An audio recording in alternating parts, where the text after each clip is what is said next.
2 poste të reja ministrore në një qeveri e cila edhe kështu ka qenë më e madhja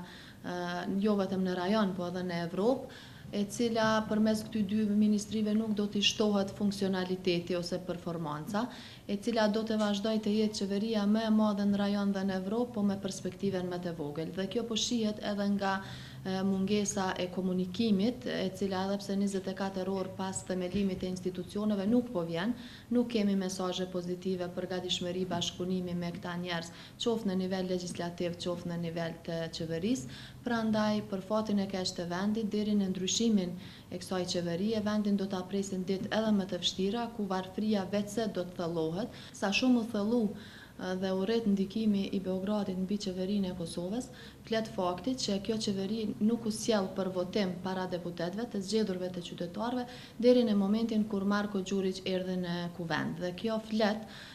për atë që quhet një varje ose një thellim i ndikimit të Beogradit mbi institucionet e Kosovës. Do të thotë LDK-PDK, në këtë rast Shiku në parlament, PDK-ja dhe LDK-ja në bashkëqeverisje, e sjellën Beogradin në kuvendin e Republikës e Kosovës në ditën kur duhej të votojë qeveria. Dhe po të rrinte Marko Gjurić në Beograd, shifej që qeveria do të prolongohej edhe më shumë siç u prolongua një natë më parë. Pabesia shkon deri në atë shkallë sa që i frigohen opozitës qoftë përmes iniciativave dhe nismave opozitare në parlament. Ndryshe s'ka se si të mos ketë përpjekje që të kontrollohet edhe më tepër shoqëria në vend përmes kontrollit të tillë mbi deputet, mbi media, mbi shoqërinë civile dhe mbi gjithçka që në fakt duhet të zhvillohet në frymën demokratike me qëllim të zhvillimit të përgjithshëm të vendit.